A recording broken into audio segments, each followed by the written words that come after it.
wangi yuzu bidi bana banga na obwidi fuidi bakalaba tete bakalaba tete. Les premiers seront les derniers seront les premiers. Toye lisusu mobimbas toujours na système ya kumantologie na cadre ya chronique musicale pour tout solabino Koffi Olomide à travers les 37 ans des quartiers latins. 37 ans des quartiers latins, c'était depuis le dimanche 26 novembre 2023. Pour Baby Mikolo Mingi Mingi, et ça par rapport à Latino. Le fils de ma sœur déjà, l'enfant rebelle du quartier latin, Mubimba. Après You Arena, Koffi Olomide na ministre déjà en plein enrôlement Yabana. Papa na Del Piro, papa na Didi Stone, papa na Keyana. Koffi Olomide a outi ko bimisela biso mwana Miss Mongo Akosa Mwindo Angolo Didi Stone okuta bimi Choko. Je ne compare pas, je ne fais que commenter ndenge bino mo pe ozo komona. Donc c'est-à-dire que ces jours-ci toza mobimba wana Koffi Olomide za kitoko. Et on tolo banandenga code Koffi Olomide a sa l'enrôlement. Obotana Koffi Olomide, uza mwana ya Koffi Olomide tinda date anniversaire na yo obima na page ya papa. Na faux pape keba okodine okolia na papa keba na ebite fermeture enrôlement et kokangama jour nini on a toko vivre. Mais wana ezaka kama mu wana pilipili o tozoko vivre lelo na internet par rapport à Koffi Olomide. Mais quant à nous, votre humble servant Ridolphe Nkosa, Rido pour les intimes, tonton promo, messie marketing, papa mapa sabalou babengiye, Chamboui, IGF de la presse certifié par Ferregola, nommé par Ferregola, certifié par JBM Piana, reconnu par Weranson, validé par Koffi Olomide, jalousé par Fali Poupa, Naye Lelo, Napé Sabino, un commentaire ou une analyse, pourquoi pas aussi un décryptage chronologique du quartier latin. Comme les dinosaures ont disparu, les chroniqueurs aussi sont en voie de disparition. Yangana nanenga code 2024 toye la bino mobimba na système ya retour à la chronique c'est renversé nenge karma pa yaka na retour ya rumba. Parce que le lot, c'est bien bon. L'histoire de la musique est abordée dans tous les sens. Et on a zoé Sabinoga Mikolo, Code des Abouis, Keba. Moutao Solandoule. Moutao Bamaramandoule. Mais pour au coma, tout le monde aujourd'hui revendique la vérité. Mais, non, on peut Sabinoga exercice à Mouké. Moutao Zolanda, Oazo Solandoule. Est-ce qu'Aza fanatique? Est-ce qu'Aza communicateur et un musicien? Est-ce qu'Aza chargé à communication et un musicien? De par ces trois traits, ne okoyeba, est-ce que point de vue na yazo pesa, est-ce que c'est rationnel? Parce que le lot tonton promo 2024 n'a qu'une dimension et rationalité. Ce qui est rationnel ressort de la raison. La raison est teinté na objectivité, pas de subjectivité en tenant compte les grands éléments au nini olingo distillé na batu. Yon toluba mikolo yo, tonton promo, les derniers des chroniqueurs. Ndenge ba dinosaure baza en voie de disparition, yango tozoya mobimba pour na quoi apporter bino l'information musicale. Dekato sur la bino lelo avec les quartiers latins. Quartier latin international, oh tanto kokakuna. Beniko zéro faute, azoko lela. Oh Koffi Olomide salanga mabe. Koffi Olomide bako suka. Oh Beniko azalaki mwana musala. Obi makuna esthétique champion. Abimili kote kuna na basam chitu. Oh les anciens des quartiers latins. Bref, aujourd'hui les quartiers latins eza combo oyo na musique ya Congo et qu'on les a jamais inaperçu. Voilà pourquoi nous autres, en notre qualité de chroniqueurs, nous avons estimé que pourquoi pas donner une place. Parce que 37 ans de quartier latin, et bien les Baolandalelo ont peut-être moins de 37 ans.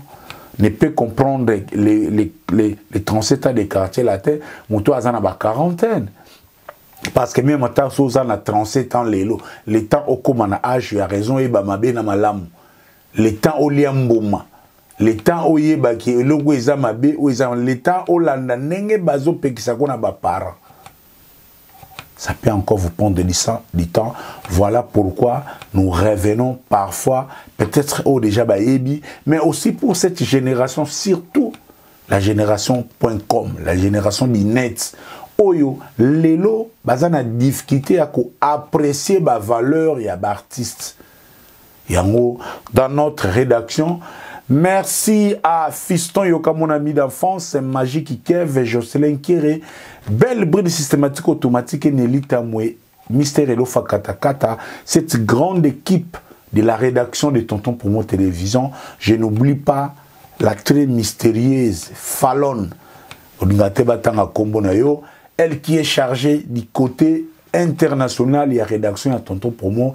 Ils avaient estimé que Tonton Promo, l'espoir Lelo réside sur Tonton Promo Télévision et Bonga Loudia. Pourquoi pas donner de la quintessence par rapport à la chronique Nengezalakaka.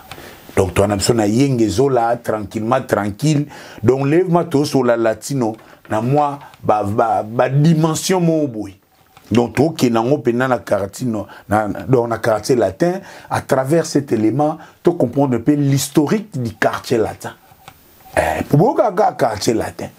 Attends, précision, mais nous allons vous donner une bonne idée. Après cette émission, vous allez comprendre c'est quoi le quartier latin, quelle est la place du quartier latin dans la musique congolaise. Les heures de gloire du quartier latin. Oui, le quartier latin a connu aussi les heures de gloire. Peut-être aussi, il continue à connaître les heures de gloire. Mais, quelles sont ces heures de gloire? Surtout face à la concurrence. Les quartiers latins face à Zaïko. Les quartiers latins face à Wingé. Les quartiers latins face à Empire Bakuba. Les quartiers latins face à Big Stars. On va en parler, on va les survoler. Les arrivées au sein du quartier latin. Arrivée nini, où est ça la engombi, où est ça la polémique. Dans le quartier latin, on va en parler. On les appelle les rébellions. Dans le quartier latin. Quand on construit une grande équipe, quartier latin entreprise. Quartier latin entreprise. Il y a eu aussi des rébellions. Nous allons un peu tenter de commenter et pourquoi pas aussi voir quelle est la relation aujourd'hui entre Koffi Olomide et les ex-sociétaires du quartier latin. Lelo Koffi Olomide a nengi na samchintu. Koffi Olomide a lelo nengi na burompela. Koffi Olomide aza lelo ndengeni na soleil wanga. Koffi Olomide lelo aza ndengeni na Faustin Diatta. Nous allons essayer aussi de survoler. Après, nous allons chuter par les trahisons et l'avenir du quartier latin. On a les points saillants parce qu'aujourd'hui, nous avons affaire créateurs et créatures. Et ce quartier latin était une bonne chose. Si Koffi Olomide devait en souffrir aujourd'hui pendant qu'il a besoin de tenter de chuter par rapport à sa carrière aisément. Est-ce que tout ce que Koffi Olomide a fait, il a chanté Ekachaka avec Fali. Après ça, on a une opportunité. À même on a un poteau. Est-ce était une malchance ou une chance? Est-ce qu'aujourd'hui, Koffi Olomide devait être fier du quartier latin ou Koffi Olomide devait regretter du quartier? Parce qu'aujourd'hui, même ces anciens des quartiers latins, pour la plupart, qui en veulent à la mort artistique ou même indirectement physique de Koffi Olomide. Yango tourner nango kaka na ndenge ya kumantrologie to kenaka par rapport ndenge j'ai kenaka, mais permettez-nous juste de dire merci à la plus belle de l'Angleterre. Elle s'appelle Tutu Ngoyi, la précieuse, la femme des commandants Cousteau, Kinkela, les gens n'aiment pas les gens, l'étoile brillante de Londres, Afedo Bokata, Yatete Munganga. Merci infiniment pour votre soutien. Roby Vwemba display en couleur, les plus beaux garçons de l'Europe. Maobo Sanaote, Fefelela, Mukonzi, Yaba, San Salvador, tout nakata London. Ebiba Kati, Mish Papangansodi, Neva Down, Boni Basango ya Edo Bilan Kelele ya forme, Gisèle Tati, Mama Versace, mère double, Moteba ya Jiklo Winner. Ok, excusez-nous. Fiston Yoka, mon ami d'enfance, les financiers. Christian Ambele, les sponsors des sponsors. Merci pour votre soutien. Bijou Kenzo. Bijou Kenzo ya Sam Luzolo depuis Paris. Non, lelo, mais moi, na muluba, moi, na mouteketa Bijou Kenzo. À ma droite, belle brille systématique, automatique, là où les Romains s'empoignèrent. À ma gauche, Nelly Tamboula Beauté sociale intelligence. Amédée Mackenzie, très fort à Paris, au Tchétembomoni, plus fort que Amédée Mackenzie. Vous avez Rolala Diba, côté les Maza, Amédée Mackenzie, Sakana Nangodi. Né Chapin plein de grâce, les bourgeois gentils, homme à Paris. Roby Vwemba display en couleur les plus beaux garçons de l'Europe, dit. Trésor au coco, l'entrepreneur, les concessionnaires à Manchester, Ozana Posa ya voiture ya Sika, Naya Nyongo. Ozamu Bimba avec Trésor au coco. Saint-Matando, l'entrepreneur, Boni Basangoya, JC Koli, les meilleures agences de fret, Nakata London, Oche Komi, Tobo Sanité, CEC na Paris, avec Cédric Mwanda. Salon Kito na Paris, merci infiniment na soutien Bino. Mama Rifa na London, ya Roger Bamba, na le Labino Mabedi, Miki Kalen Nzambe ya ba mama. Ya Guy les Parisiens Soba, Pascal Chioka l'inoxydable, Maître Baïna. Maître Baïna, yo yebi code par rapport, Mimi Tonga. Ton abisso tranquillement, tranquille. Jean-Claude Longangue, Tobo Sanité, PDG de Londres, na restaurant de Londres, na Bar King, Vie Palino, na Maleo Shop avec Valia, Samantha Mwanda, top modèle Motema, ya Gauthier, qui c'est toi, Nabiso Mobimba. Merci Nabino, tout Naba Kofifil, de Bochak Abisso Poa Moutunanga B52. Lettre B na Suisse, na Lelo Mabé. Madeleine à Paris, na Ney. Merci. Et je te fais des gros bisous. Merci infiniment. Donc, Nabino tout. Esther na Canada. Esther na Canada. Kinturi. Donc, voilà, Kakandenge GDG Kendaka, Jean-Louis Mérite à la Sentinelle. Toujours continuer Koloba. Bon anniversaire à toi, Mamarita.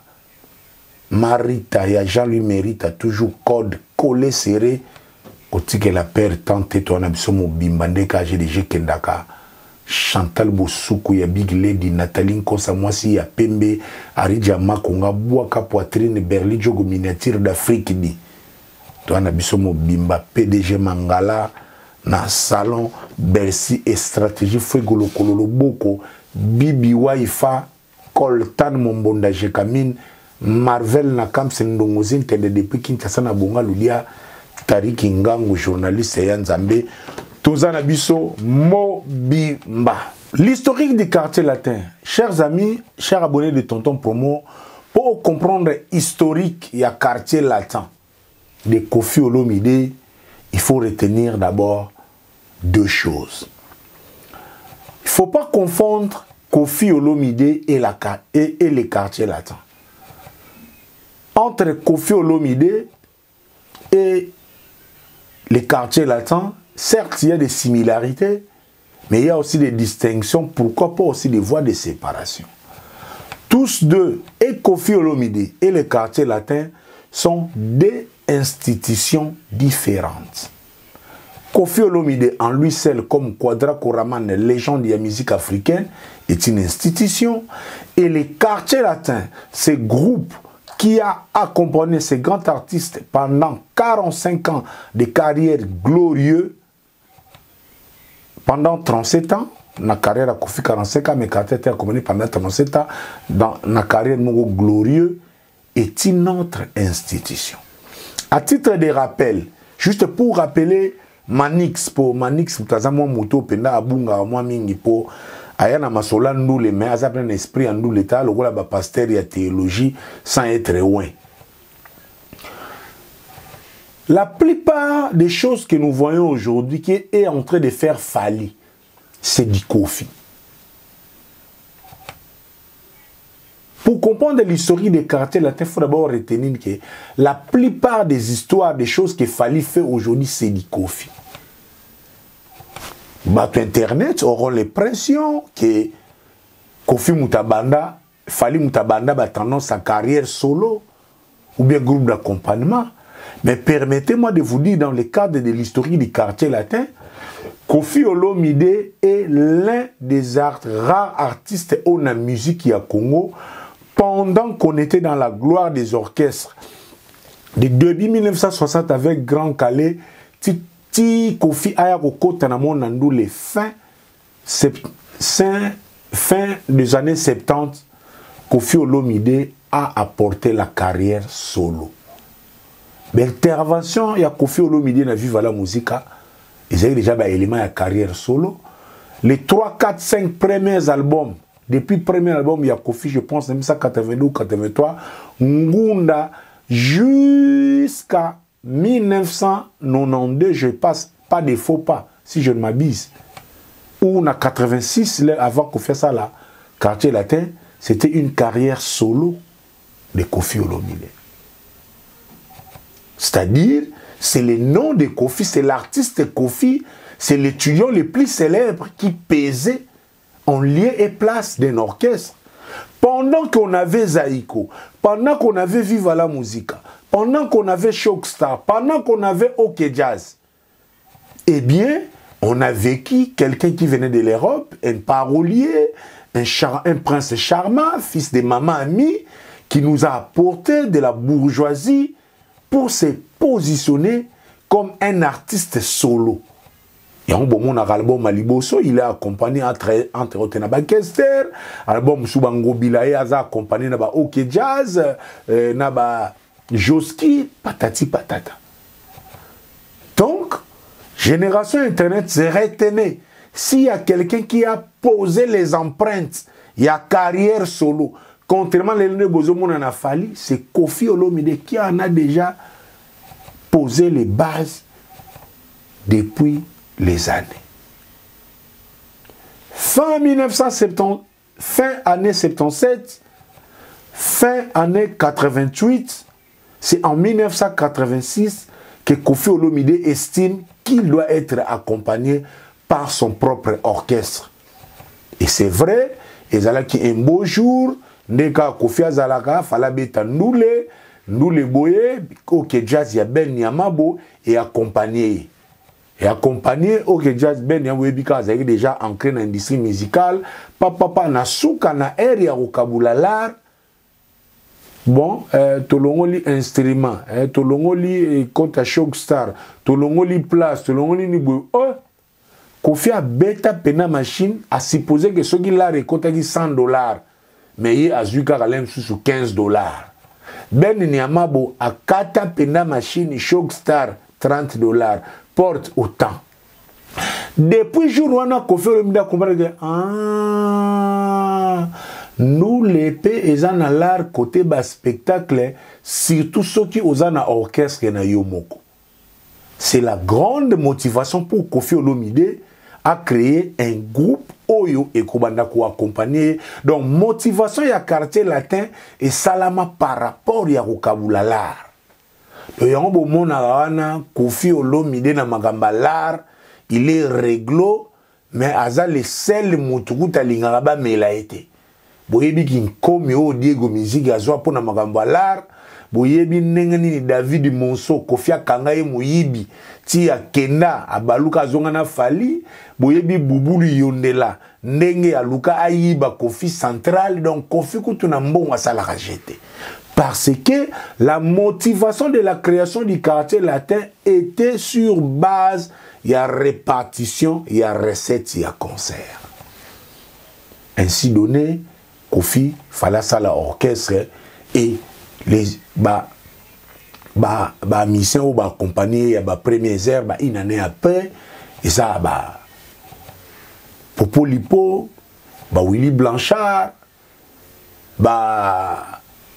nani Doa Congo animateur Manzwangani bango mutu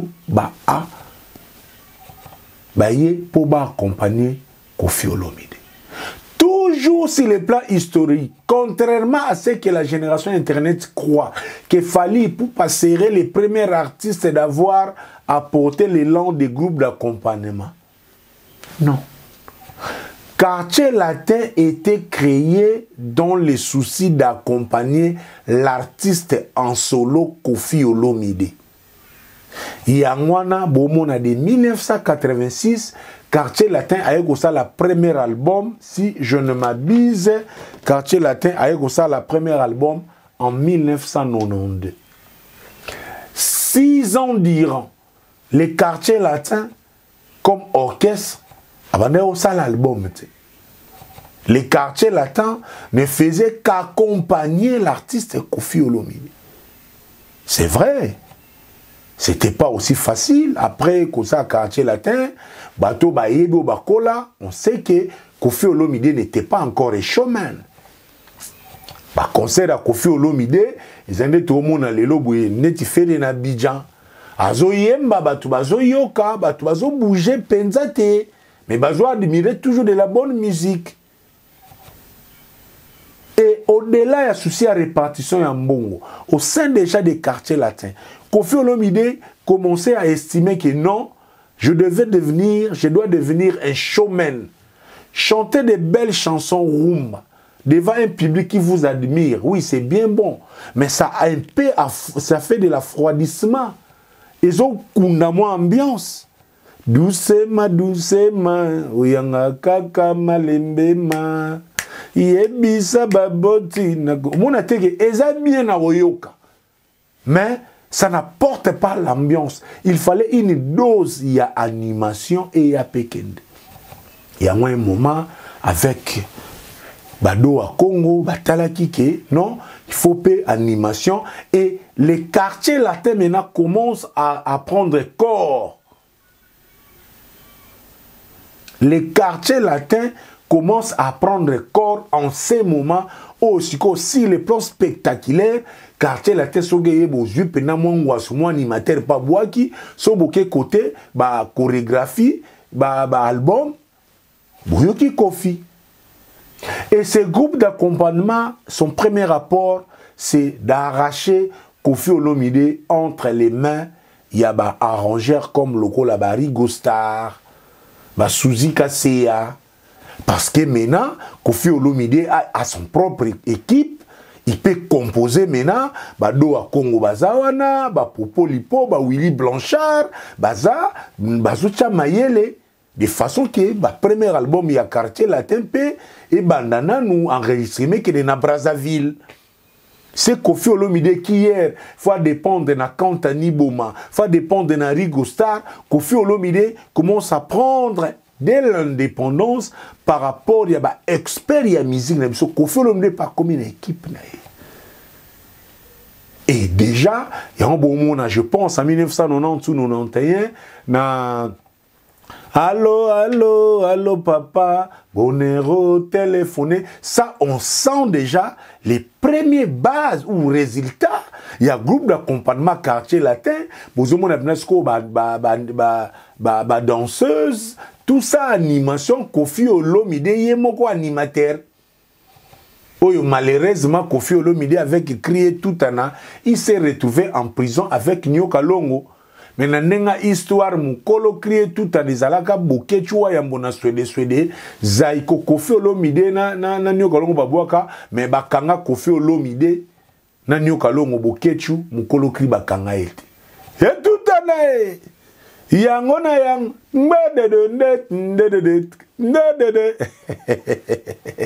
ah, la chronique musicale. Donc, vous comprenez, les premiers apports, il y a groupe d'accompagnement Quartier Latin, c'était le changement des spectacles de Koffi Olomide. Et la touche ambiante qui pouvait vibrer. Auparavant, avant les Quartiers Latins, Koffi Olomide était regardé comme un Gilio. Il y a des Congolais qui pouvaient chanter de l'amour, mais avec le groupe d'accompagnement Quartier Latin, il y a une touche d'ambiance où il y a Kubakisama na Moussala Koffi Olomide. C'est ça un peu l'historique. Pour retenir l'historique, Koffi Olomide, c'est cet artiste qui a posé les empreintes de la carrière solo, la musique congolaise, et le Quartier Latin est venu comme rare groupe d'accompagnement qui était venu accompagner un artiste en solo. Et avec les besoins, et avec la concurrence, Koffi Olomide devait s'imposer, et avec le système où ils avaient mis en place, avec les pléthores de talents où Koffi Olomide avait mis en place, l'artiste était peut-être ouvert à offrir l'album Naba Poulain. Il faut retenir l'un des traits de l'orchestre Quartier Latin. Ezali, c'est le rare orchestre Oyo na musique ya Congo, Ezala qui na salaire. Toyo kaka boye orchestre belé, eza vie na ba petit na ye, ezali solo. Bobeti mwandoule ba katelio, vous avez malade obeti vie matolo. Mais les Quartiers Latins, ils ont orchestre Oyomuto, tout à l'écart kuna azala na bulletin de paye. Ce qui ont les cas na Quartier Latin, vous avez na bulletin de paye, c'est que vous avez membre ya Quartier Latin. C'est ça, ce qui est un peu apporté en termes d'apport ya Quartier Latin. Pour rebondir peut-être et ainsi, le Quartier Latin est créé. Il fallait maintenant donner du contenu, faire des albums. Koffi Olomide a opté un système, l'album de Koffi, l'album de Quartier Latin. L'album de Koffi et l'album de Quartier Latin. Dans la musique congolaise, comme orchestre, je pense, le Quartier Latin est l'orchestre qui a produit plus des albums.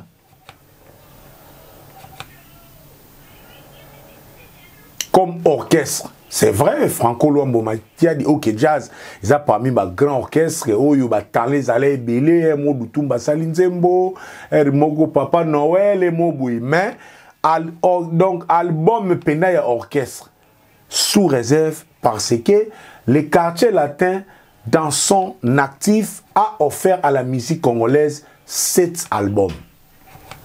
7 albums, n'a évité au-delà du Quartier Latin, orchestre ni sous au-delà du leader et offrir plus de 7 albums ou bien sa chronique. La balle est lancée, naba culturel, yom tout ça naba commentaire. S'il y a un orchestre, la musique à Congo, ou ça là album il y a orchestre plus de 7, vous nous écrivez sur les commentaires car en Zalaka, tout Zalaka na système moko contributif na bino bolanda biso et ko aider biso malam. Et ainsi, chaque album, ils ont une couleur. Donc, les 7 albums du Quartier Latin, les premiers, pas de faux pas. Deuxième album, Magie. Troisième album, Ultimatum.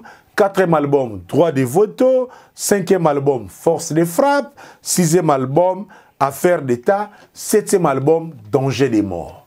Donc, les derniers albums des Quartiers Latin comme groupe, c'était Danger des morts. On n'oublie pas, au-delà des dangers des morts, l'artiste Koffi Olomide un moment avec Cindy Leker, à ça là, on dit pour pourri moko pour répondre à Nzemboakala. Mais ils avaient vraiment la question, c'était un sens comme un album propre, il y a Quartier Latin. Donc, dans notre chronique, dans notre rédaction, nous avons retenu que le dernier album de Quartier Latin s'appelle Danger des morts en 2006. Donc de 2006 Tilelo, je pense même ceux qui 17 ans diront, les quartiers latins comme orchestre n'a plus proposé un album propre au quartier latin au-delà yaba album ya Koffi Olomide. Et le premier album, on en parle un peu, le premier album s'appelle Pas de faux pas. Là, nous sommes en 1992, 1992, comme disent les Français. Début 90, Koffi Olomide, aye déjà na vacuum, aye na bakri, tout en aningisi. Koffi Olomide est rejoint maintenant, l'artiste va rejoindre comme entre autres Suzuki ou Willy Boula. Parce que chez Koffi Olomide, chaque album, ils ont le droit d'un enfant chéri dans l'époque. On profite ici pour noter, celui qui a fait les pluies et les beaux temps, moi, Tamoulaï, par rapport à l'album, par rapport à qui enfant chéri, s'appelle Suzuki Luzubu. De 1992 jusqu'à l'album Loi Suzuki. Il y a des moments où, mais je vous dis, Suzuki, vraiment, donc, les meilleurs enfants de Koffi Olomide serait Suzuki.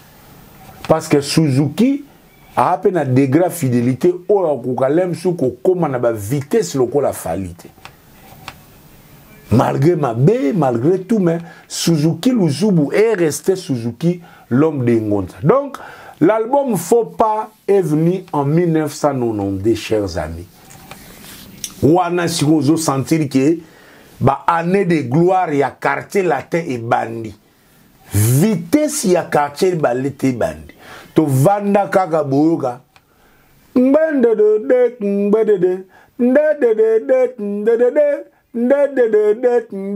Pas de faux pas. Kuluye ngomaye. Alusimba mana ngomaye. Ngomaye. Alusimba mana. Ah, miselele. Betambona. Betambona. Betambona. Aïe, aïe, aïe. Enani. Ben, ben. Wana sko Suzuki Ngonza. Wana soki pesikoyo pas de faux pay yaki par rapport ya wenge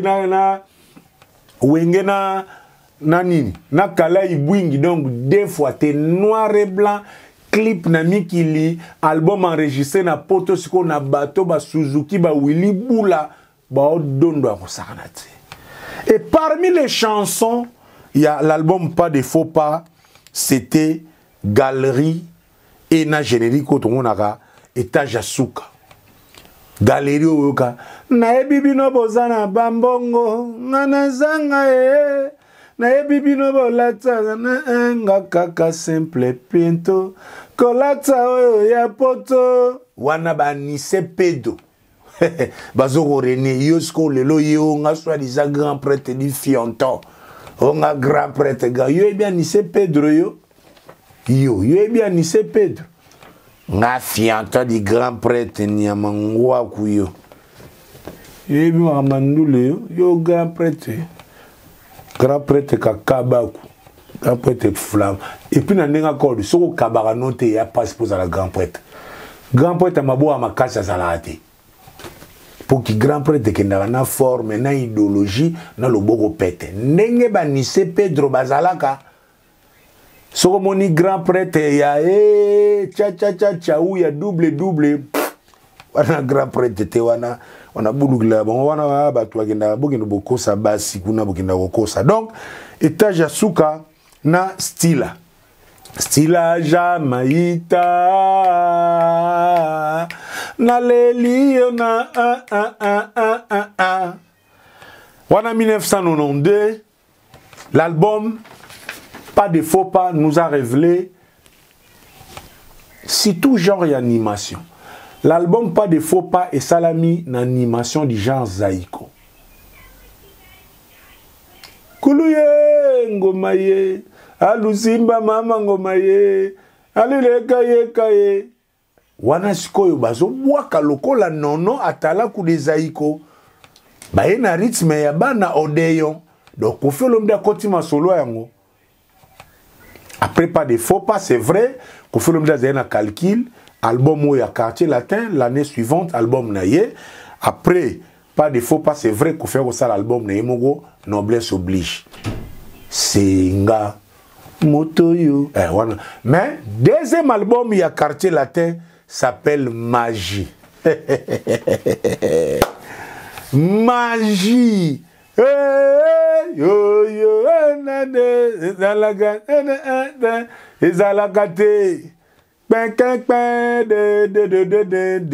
Alain Saint-Pierre. Hey, bana Magio ya London, Papson Isobunga, MC Rogers, et Wanane Sikoyo, parmi Otone Tobakaka, album Open Esco, cimenté Sikoyo, l'orchestre quartier latin. Et c'est là maintenant, entre aussi la polémique sur les génériques. Tonton promo les chroniqueurs. L'album Magie nous a porté un élément au ezalaki animation et bandina rythmique et animation et kotina nzembo. Un refrain général assorti des couplets. Album mutuna mutu moko na moko azozwa vocal. Mutu moko na moko azozwa vocal. Ba mama ya kuzana elamini ba man damu amanga amwe limwenga na ele gigilie Magie Koffi Olomide yango siko tolobaka. Quel est le premier orchestre créé générique? Est-ce que Eza intro ya wenge na kine bouger o mama de mwana mosi kumbamba kumandile o mama de mwana mosi na 1994 Magie je pense 1994 oye ye mame générique wana totiki sous question kaka na ndenge ya ba technicien ndenge kenaka. Donc l'album Magie il est qu'au l'âge d'or du quartier latin. Et qui dans chaque album, on découvre des artistes. Et ici maintenant, on découvre Modogo Abarambwa. On découvre Eric Tutsi. On découvre Sam Chintu. Et la star de Magie, fille Babia Ndonga Chokoro, papa na Prince Babia. Qui à travers l'enregistrement de cet album qui a été enregistré à Kinshasa et mixé aux États-Unis, Babia Ndonga retourne à Babia Zongate, Bakangi Babia. Il y a beaucoup d'histoires au Obama autour. Il y a arrestation, il y a Babia, non, Bakangi, Alingaka Teka Diamba, ou bien tout ça. Jusque-là, et Tikala na zone d'ombre. Pourquoi Babia était arrêté? Les historiens vont peut-être répondre demain ou après-demain, mais retenez, parmi les stars de l'album Magie 1994, c'est Odo Utikotanga Obaeko Kuta déjà ba Suzuki et Sika ba Vandaki et les chansons l'album Magie et Nengezala Kaka Petit na London. Petit na London. Amen, ya Babia Ndonga. Détresse, Sylvekou, de Modogo Abarambwa. Bachamboui, ya Sam Chintu. Et pour retenir, Kozonga na côté à Modogo. Olem Souboye Barate, Modogo, Aza parmi chanteur spécial na quartier latin, ou Aza na histoire moko un peu propre à lui. Modogo, Aza artiste, oyo c'est vrai, na quartier la télé, ba Masane déjà si ba ye, ba Suzuki, ba Sam Chintu, ba o ba utegi na groupe ba na Flash Musica. Modogo l'air aye, aye na quartier la télé comme drummer. Aye comme drummer et Suzuki wana zo rené en maître na quartier latin. Suzuki abandaki ko supporter te ke Modogo abima ndenge zaka na ndenge ya orchestre bo uta na mbinza oyebi Modogo azana bankunga sko Suzuki mettre deuxième voix. Et comment Modogo a intégré les chants dans le quartier latin? À un moment, c'est vrai, les cas va partir, mais c'est mon goût, balongoli Modogo, pour y ko binate, tout à patati. Mais Modogo, asa artiste, on a magie, à côté dans studio, à beta kara vocal, un coup, une flamme, coup direct. C'était un vocal, Suzuki Azo Salangwe, les cas qui moulaï. Allez, comme ici, non, il faut ba kata yango. Bon, partout à Tchana Modogo meka. Modogo kota na cabine. Erba sana ba voix témoin. Aniata kaka. Donc Modogo kota ka na cabine aniata. Ba mama eluwa mana ana ini. Mama na ondila ana uturoba. Vocal eleka. Donc avant donc mbalamoko premier vocal il y a donc le solo et les cambalamoko qui toko par rapport et moko ya ba chanson Modogo za Silveku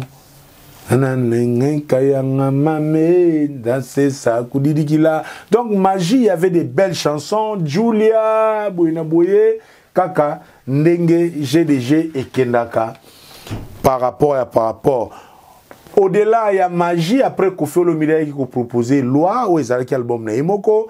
L'orchestre Quartier Latin est revenu en 1997 avec l'album Droit de Veto.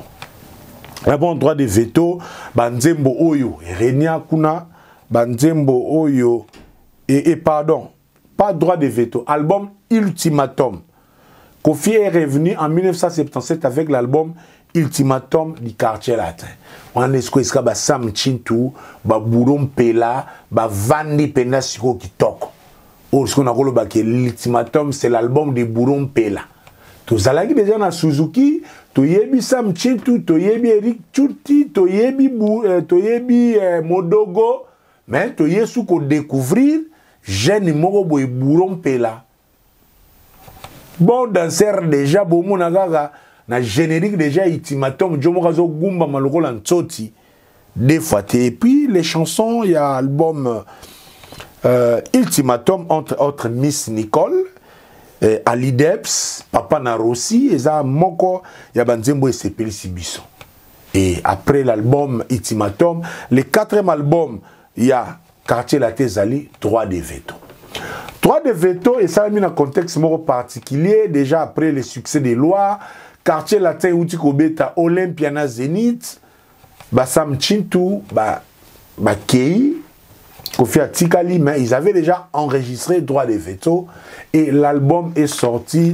Et ça va rare album il y a Kofi Oyo, ça là en promotion parce que déjà sur le clip il y a Droit de Veto vous aurez du mal parce que les lois il y a Batu Oyo un album wana Bakene Kosala Académie. Et parmi les chansons où il y a Droit de Veto, où il y a Salama Soleza, sans ses vers, Barifiki, etc.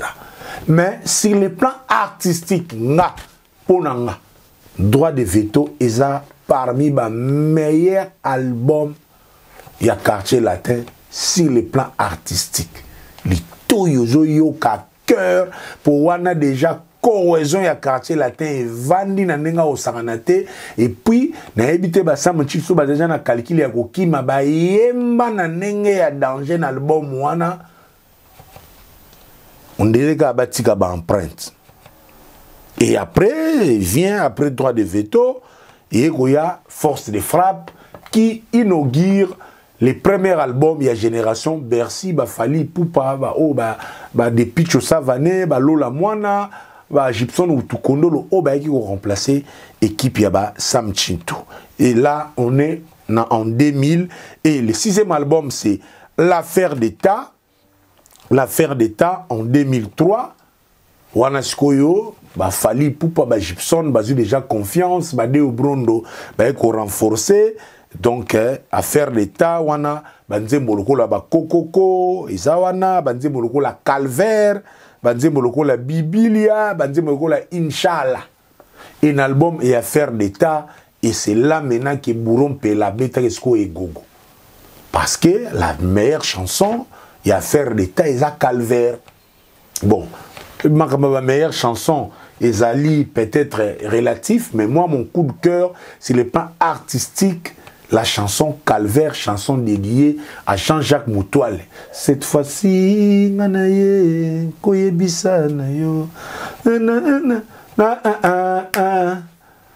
donc, Calvaire, Souka, c'est vrai, Kokoko, et Yakinabi Lengi, et Kangi, et Fanjopena, Mélodie, Aba Ekonda, Kote Kuna ba Biblia, Inch'Allah, donc, ba Deyo Bron de te découvrir, Bango Balola Moana, que de belles chansons. Et na beau sanité, na force de frappe, parmi Banzembo, c'est qui Dulciné, Eric Tout. Bébé, bébé, bébé, wama motema e.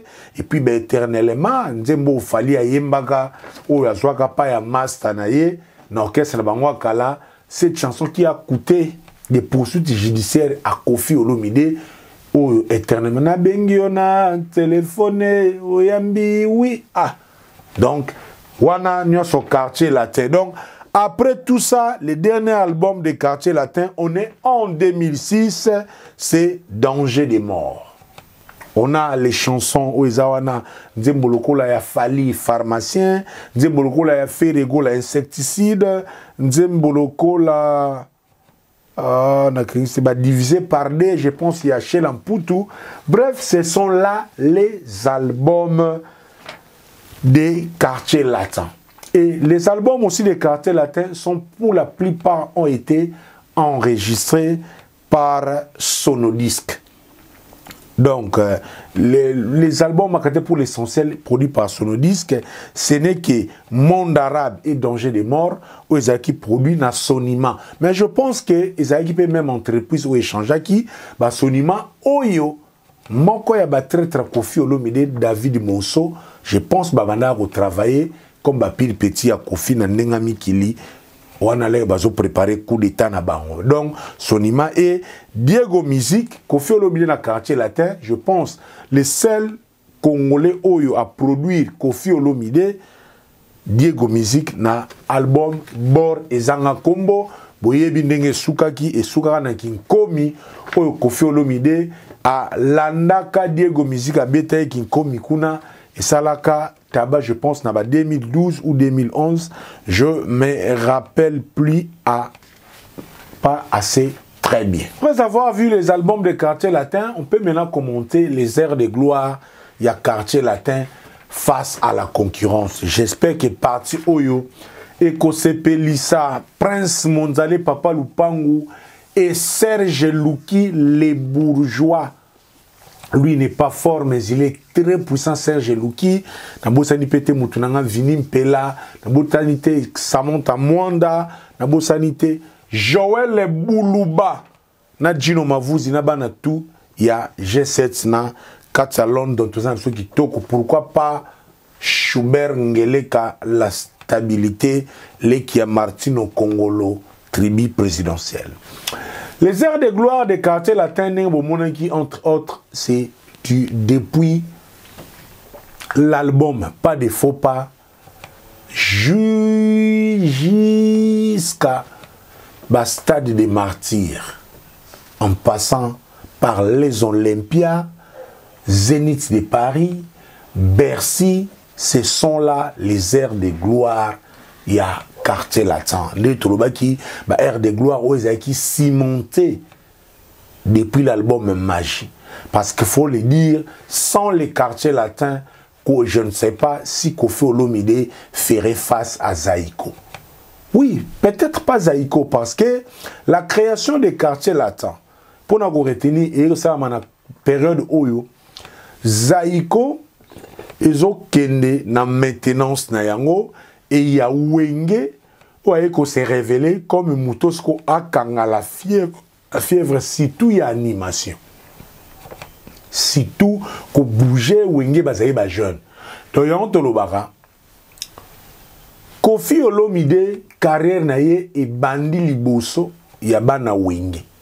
Mais les quartiers latins carrière na bango eza concomitante na bana wenge. C'est vrai wenge création bandi na début bane 80, succès na bango et na 88, et ben na 88.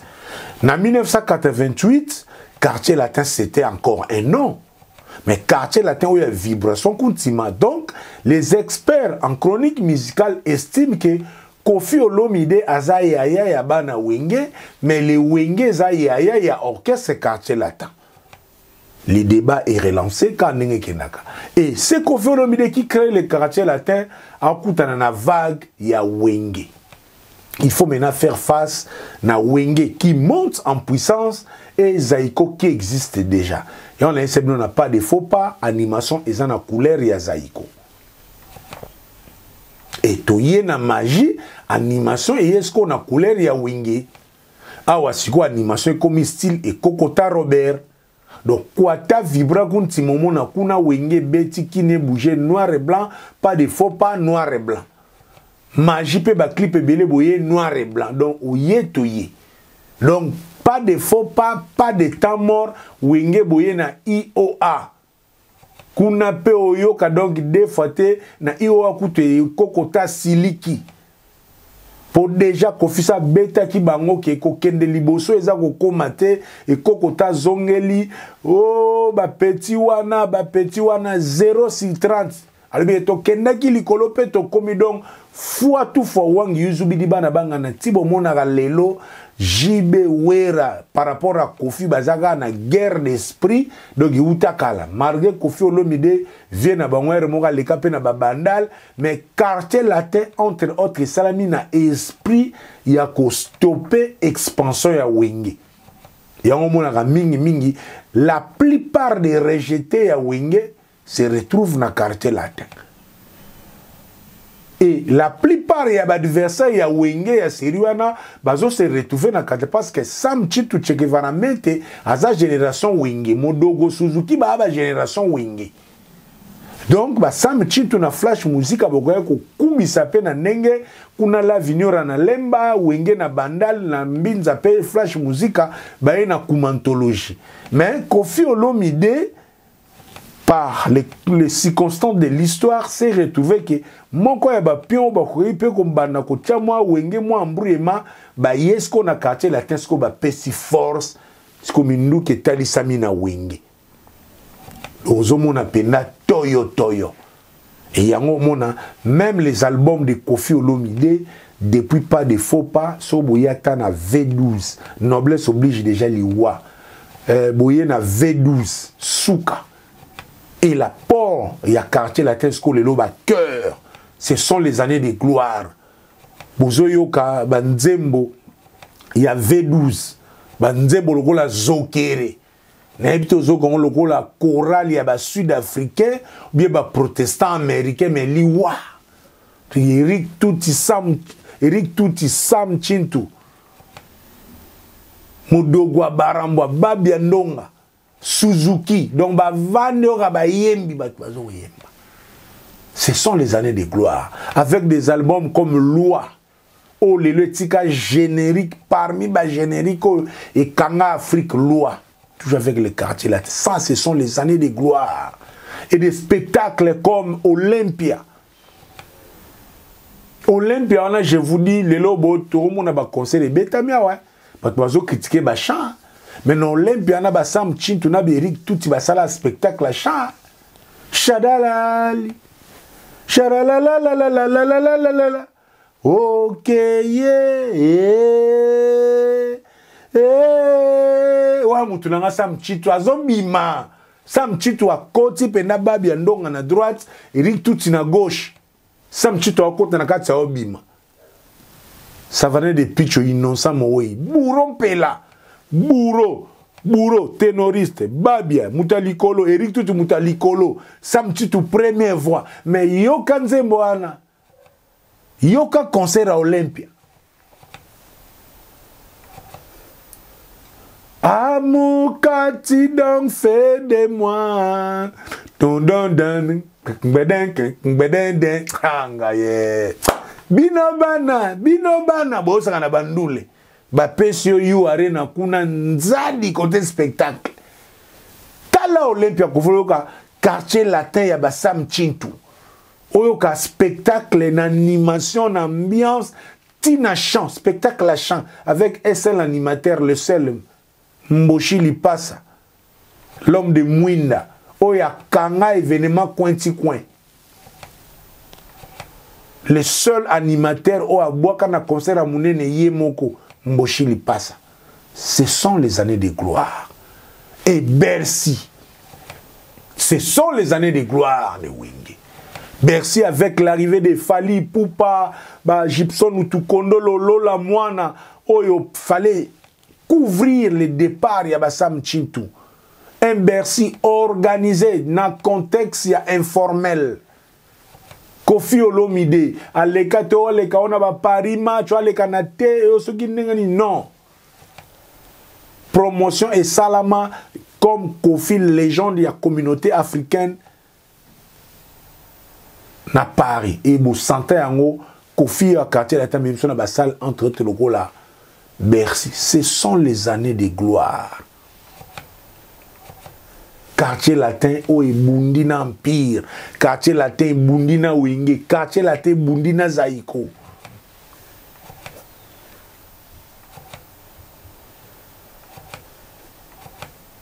La musique congolaise, les quartiers latins, les âges d'or. Quartier latin au Kofi, accompagné Kofi, Bazuba Kora, le meilleur artiste de la décennie, c'est avec les quartiers latins. Et par rapport, il y a des équipes qui a quartier latin. Selon notre rédaction, équipe à quartier latin, ils en ont 3 grandes équipes, ou peut-être 4. C'est vrai, Badjouna Fan et Bandeli, et Kende Pinamaka cité, premier groupe, deuxième groupe, il y a Willy Boulana Suzuki, troisième groupe, comme il y a Sam Chintu, Modogo, Tutu, Tocheka, Atara, Bouro, tout. Bref, pour moi, la meilleure orchestre et à caractère latin sur les plans artistiques, surtout qu'on yemba, makambu, tout, c'est le groupe Yabassam Chintu. Au Baouti, de magie jusqu'à loi.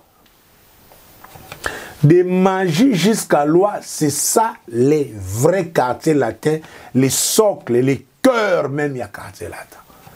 Parce que quartier latin, on a la magie. Tina loi pour éviter foutre les aïnas. Ba foutre ba comment y a na génération Bercy.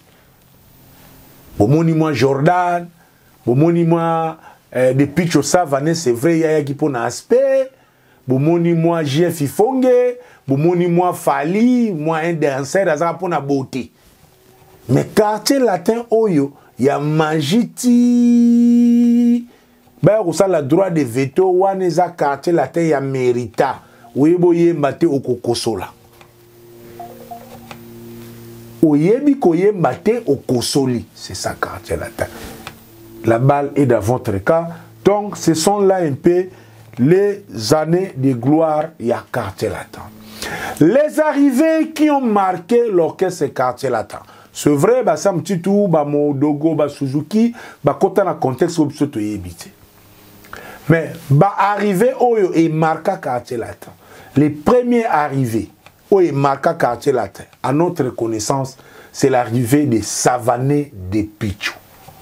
Cette arrivée de Savané de Picho a marqué, pourquoi? Parce que Savané de Picho a bandé Gobetana El Paris.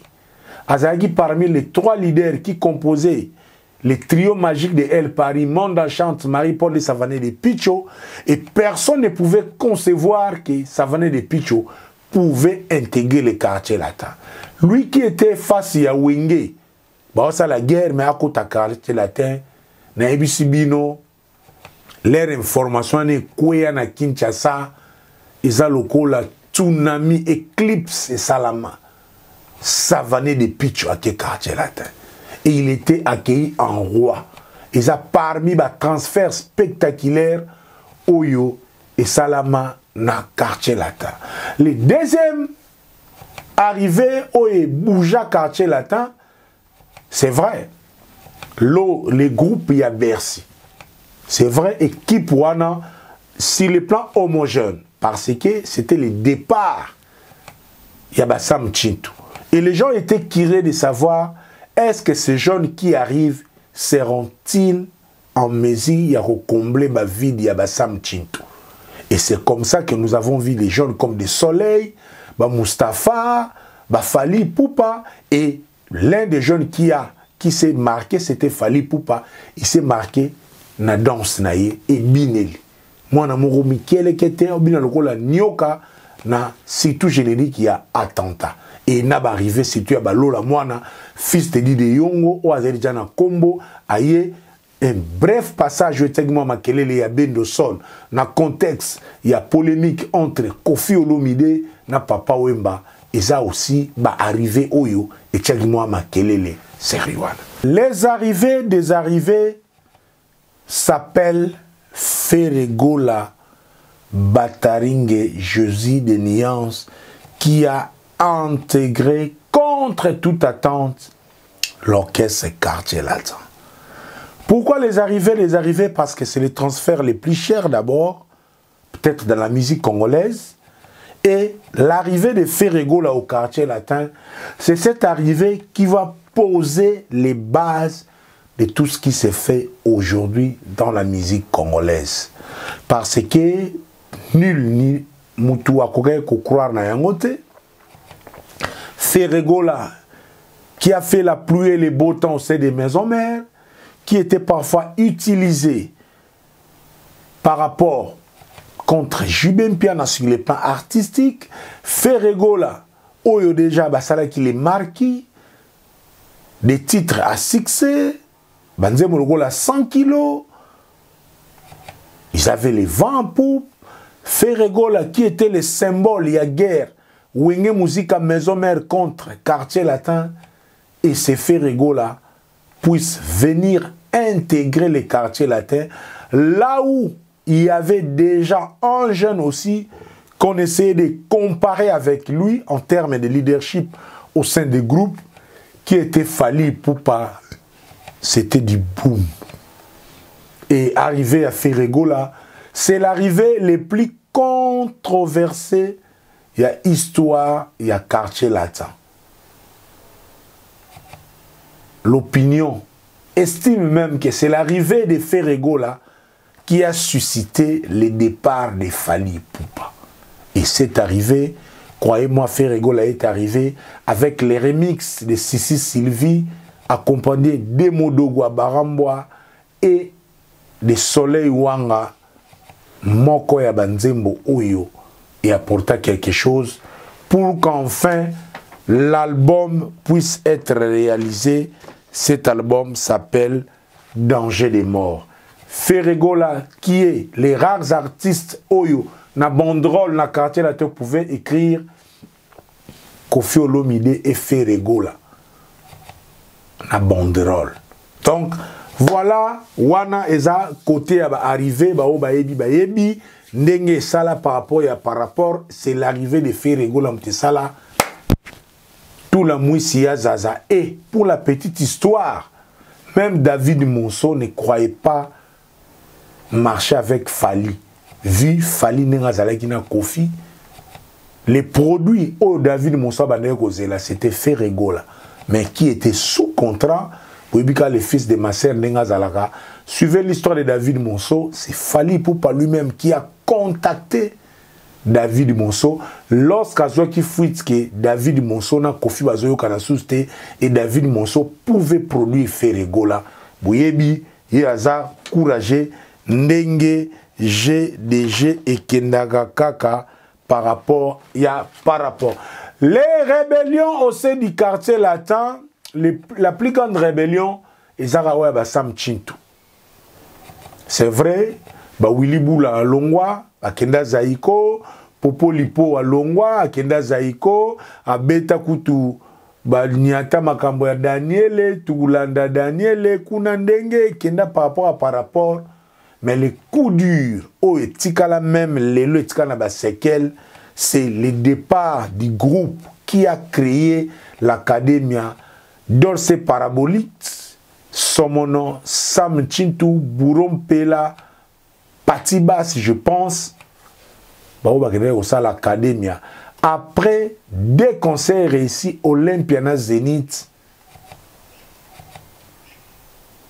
et plus grave, des parois Salaman en Afrique, pendant qu'on attendait Kofi Olomide sur scène, Kofi apprendra que Batu Baroyate, depuis Tanzanie, Bazongi na bango, Potonde Bagosala, Wana Eza, Moko Yaba, grande rébellion au Salama. Et après ça, la deuxième rébellion, on a bien un coup d'état des palais, c'est la rébellion de Fali Ipupa qui, par des astuces ou par la malignité, a quitté Kofi Olomide en faisant toujours l'orchestre quartier latin, mais dans le format Moussousou, ou l'Insubachaka Kate, F victime, ils ont orchestre quartier latin, ils ont la Académia formule, révie et corrigée.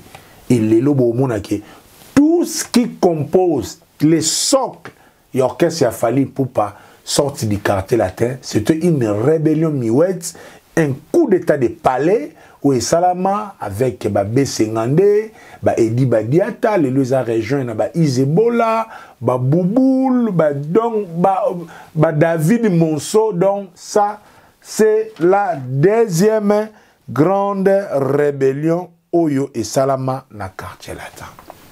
Aujourd'hui, quelle est la relation de Kofi Olomide avec les ex-sociétaires du quartier latin, ces groupes que nous avons vantés tantôt et puis, eh bien, chers amis, la relation entre Kofi Olomide et les ex-sociétaires des quartiers latins, elle est ce qu'elle est.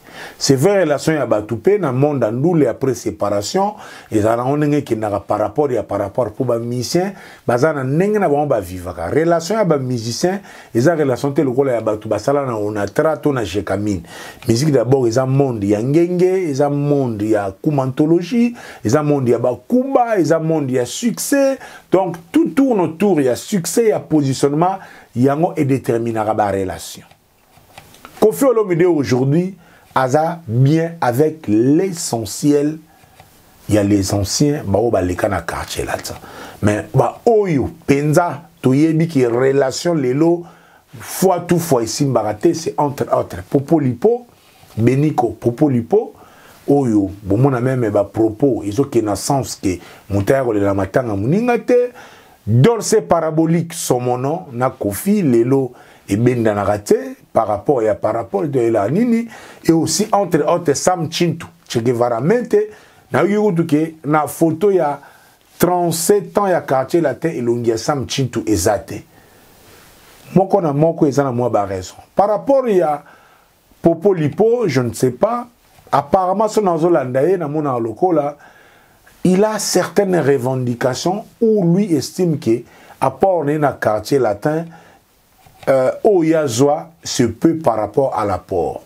Je ne sais pas, mais tout le monde sait que Popolipo a travaillé aux côtés de Kofi Olomide. Son monodlo c'est parabolique, et les cas, mais entre autres, son monobauta parajakula, avec aussi histoire et danseuse, Oyo, son mono aya orchestre Kofi, Namwasi. Danseuse. Biloko wana selon règlement d'ordre intérieur quartier latin et que nanenge kendara somono kutu boyebi Olympia betate Zénith boyebi nenge leka penenge leka et somono aza un peu symbole ya bateau bavanda na rébellion ya Académia et lelo bomona batuna Kofi mais tout mona somono te. Sam Chintu un peu de même c'est un peu assimilé na somono mais il y a Sam Chintu, c'est entre autres. Vous savez que Sam Chintu, na Flash Musica, a zélé leader, il y a mouvement, il y a des opinions. J'estime que Kofi Olomide a arraché l'avenir de Flash Musica, consciemment ou inconsciemment. Ça, ce sont des hypothèses, mais Sam Chintu s'est toujours comporté comme un leader aux côtés d'un leader au sein du quartier latin. Et depuis Académie, on a Makamwe qui est sous les anciens des quartiers latins.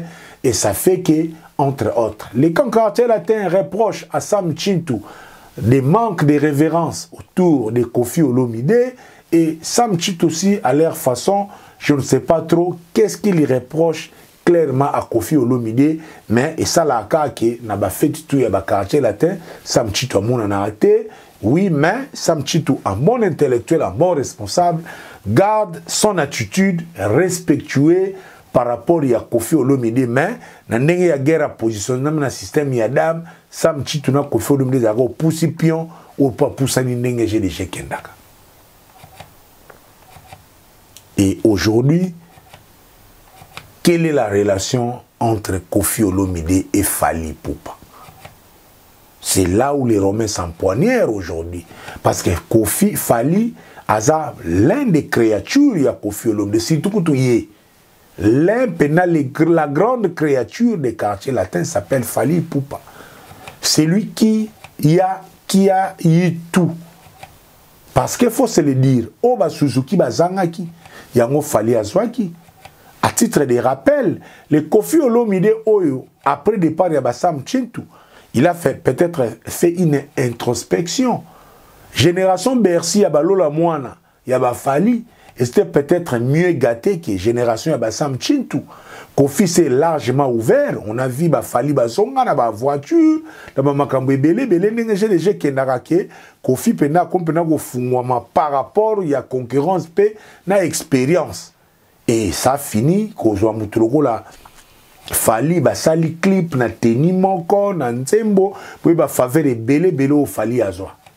Mais lelo c'est cette créature après cette rébellion où Fally azwa utiliser ba Boubouli Yondela, Isebola, Batou, même utiliser, manipuler la famille de Kofi Olomide.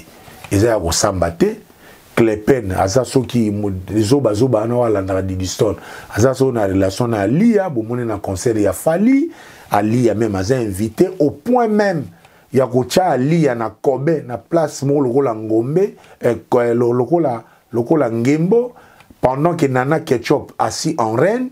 Donc, tout le monde a aujourd'hui, Fally Ipupa a un calcul même, il propose, un gel chaud, a créé pour la finga Kofi, tout ça, il a une relation et amitié. Les créatures d'hier cherchent à bouffer les créateurs sous le haut patronage de Fally Ipupa. Bawela Anine, est-ce que Bawela Bitumba ya Boutou? C'est l'entourage de Fally Ipupa à travers Maniké, Nati Lokole, Toyoka Audio, les attaques contre Cindy. C'est l'entourage de Fally Ipupa à travers Koloke, Sala Audio, Complona Mida et Bima, les attaques contre Sandaka Zadie Kofi Olomide. C'est l'entourage de Fally Ipupa, Lelo Boubouli Yonde, la vidéo claire qui s'adresse à Kofi Koko. Qu'est-ce que Kofi n'a pas encore donné à Fally Ipupa au Azanango Posa? Fally le beti yu arena entre autres na kombo ya Kofi. Bomoni kuna na description na ye. Ba kosi même ka koti na quartier latin adolescence. Quartier latin international de Kofi Olomide. Ti le lo Fally azobeta tchacho. Si le Fally bénéficier d'un ex-personnel, il y a Kofi Olomide. Sans Edi Badia, il Fally Alingazalan. Sans David Monso, Fally Alingazalan. Sans Ahmed Bakayoko, Fally Alingazalan. Sans Vincent Gomez, Fally Alingazalan. Sans B50, Fally Alingazalan. Sans Tyson, Fally Alingazalan. Sans Isebola, sans Boubouli Yondela, Fally Alingazalan nani. Tu éviter. Et c'est Bouboul Oyo, Bakangaye Mouyibi, qui a tenté de détourner Kofi Central, et c'est ce même Bouboul Olelo ba composé na Edi Badiata pour manipuler Fally, famille à Kofi. L'objectif, c'est de nuire la mentalité de Kofi Olomide parce qu'ils estiment que Kofi est vieux, on peut même les tuer indirectement à travers sa vie de famille. C'est ça la relation de Kofi Olomide, surtout avec Fally Ipupa. Donc, Tokomi, dans la zone la plus noire de la musique congolaise. Un enfant qui veut bouffer son père. La créature, je ne sais pas si je peux dire qu'il s'est vengé. Ma béni Kofi Asala et oye comme un point, il faut le Kofi à Koufa. On est en train d'assister à cela et cela nous aide à poser la question. Quel avenir pour les quartiers latins? Lelo nous les commis depuis la tendance il y a groupe d'accompagnement na ba carrière sur l'école sous Makasi, Kofi Olomide s'est rabattu sur Cindy Leker. Ba poulet on ba qui même après ba omba après de lo bazate l'album à quartier latin le ba Kofi Olomide moro aloba qui pourquoi ba tout na ba orchestre susté pour Kofi Olomide la mode il y a ba album il y a ba orchestre ils a presque obsolète les l'autre en mode carrière solo. L'avenir des quartiers latins. C'est vrai, dans l'orchestre Nabiso, l'avenir d'un orchestre dépend du leader. Dans tous orchestre c'était au leader Azate, mais l'orchestre continue.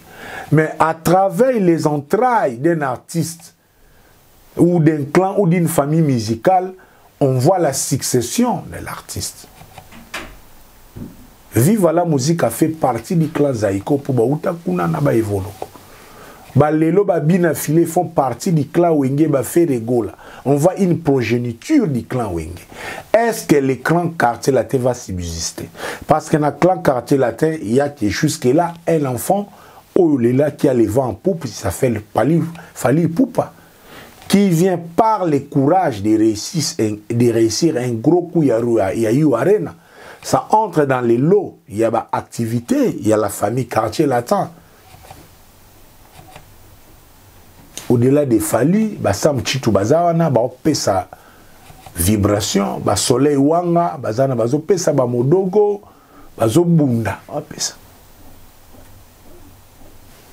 Kofi Asala qui Fally, Lelo, ils ont un pas vers la succession ou l'avenir du clan quartier latin. Et c'est Fally aujourd'hui qui a réduit les musiciens dans les noirs, dans l'esclavagisme artistique. Au monde, je ne sais pas s'il y a quelqu'un qui peut se souvenir de l'un des musiciens qui a Fally na You Arena. On peut se souvenir de Babia na Olympia, na de Picho na Olympia, na Savane na Olympia. Qui peut se souvenir même d'un seul musicien qui a Fally na You Arena? Donc, ils ont la Fally à Kangi Mabota. Et je comprends aussi peut-être quand Kofi Olomide, il dit qu'il y a Botibana, mais à Ozoba côté. Et l'avenir des quartiers latins est sombre.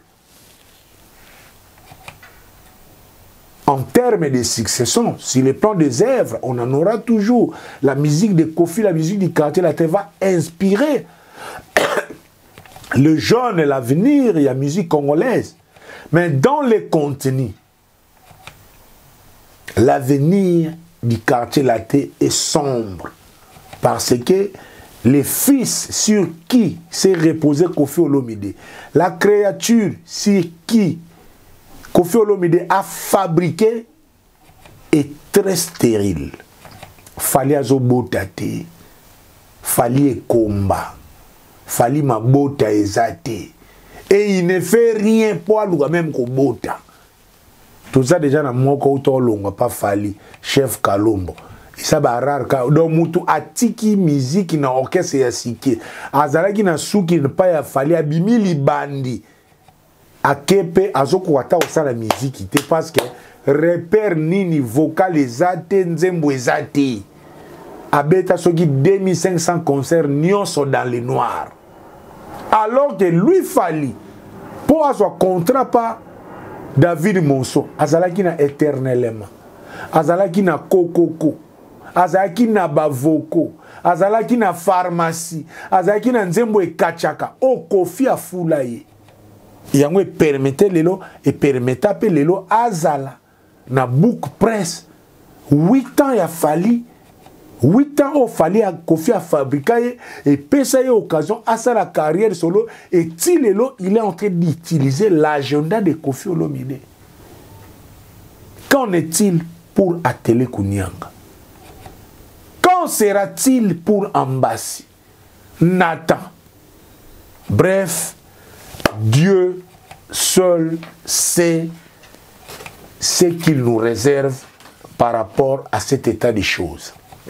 Voilà un peu pour nous une manière à donner un espace dans le quartier latin où il y a un orchestre et la musique congolaise. Et j'ai négocié, n'a manqué peut-être Goloba. Quartier latin, il y a un orchestre où et ça un grand musicien de la musique à Congo. Premier orchestre, selon notre rédaction, où il ça un grand chanteur, un grand musicien de musique à Congo, c'est OK Jazz. Samangwana.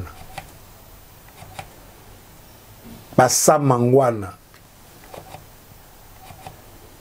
Carlito. Joski Kiambokuta. Ntessa. Doba chanteur Madilou. Et il y a aussi Viva la musique, qui nous a offert des grands chanteurs. Mais son habitat entre OK Jazz et quartier latin, selon vous, quel est l'ensemble musical qui a produit le plus de talents en termes de chanteurs, en termes des artistes? Parce que quartier latin, c'était vraiment un atelier de chanteurs. Avant, tout comme un atelier à danseur, fali baya. À vous de répondre dans vos commentaires. Le débat est lancé. Quant à moi, je vous dis merci. Jilin Zumba, na restaurant Malewa Shop na Acne, Kombe, samedi Oyo, Tozo Kunda, Ndegona Biso, JC Manu. Jean-Claude Atikagi Biso depuis na Dubaï. Depuis plus de mois, Tozo Kunda samedi Oyo, Torozalana Ndeke Zalakana Yengezola. Nathalie Kosa, moi si ya Pembe, Didier Mundele, Jilin Zumba na restaurant, Malewa Shop, Yannick Mayemba, Jimmy Disquarek, Patrick Kaba, Yoyebi Code na Nenga ya Kumantologie, Trésor Versace, les Warriors, toujours Yoyebi BBC, les Warriors Yoyebi, Dems de Mukalinga, Stratégie Fuego, Bob Chaumba, les tokenara par rapport à Mboka dans le système de G, Tonton Yalala, les représentants de Comme les garçons na Kati à London. Et jeune Mboa qui, depuis Belgique, Tobosani Yote, Tozana Omo Bimba, Pascal Chioka l'inoxydable, Schubert Ngele, Kaja lui mérite à la sentinelle, Robin Wemba, display en couleur, Mich Papangan Soud, Trésor au Coco. Merci Nabino tout. Joli Moussoungaï depuis Paris. Reçois mes coucous. La vertueuse Madeleine. Des gros bisous à vous. Merci. Na confiance au Bossa Labiso. 2024 ndeka toloba. Eza année. Il y a chronique musicale. Retour à la chronique musicale par rapport n'engagé les jeux Kendara. Donc, Yengezola, Tuzana Mubimba, Nesha Pindi, Amede Mackenzie, Yebi Code, Deka Tokendara, London, Elengi, Soda Mono, London, Kimia Yo Yebi. Yvette matériaux durables. Inga Yvette matériaux durables. Yvette matériaux durables. Yvette matériaux durables. Yo Yebi Code, Mère Guani. Mère Meje, Wawa. Tout ça, Gandé, Tolobaki, quoi. Mère Diva, conteneur, yebi système de G, Nengeka Tukendaga, Mère Guani, Salon José Mampouya, tout beau sanité, ban à Londres, tout, en bas, source divine, à Fongoli Salon Yassika, en face, il y a Salon Bercy na Tottenham, na Loshi Plaine, Wanagaga, na Seya Pont, Oza Mobimba, boyebi loboko ya amba erataka te so olingi okende take bamomi ya France kili basala suki pa ya amba outi libanda okoti Londres olingi osalisa suki beta tour na salon amba okosentir mpo amba ane eloko nzoto di. Ce n'est pas donnant au Kito qui va me contredire. Ce n'est pas donnant au Kito qui va me contredire. Ce n'est pas non plus Telinko qui va me contredire. Docteur Napsona Yenge Zola, Nicodème Zola, Ndeka Kendaka Césarine Senga, Yolande Sosongo, ton promo, Mongaludia. Wow.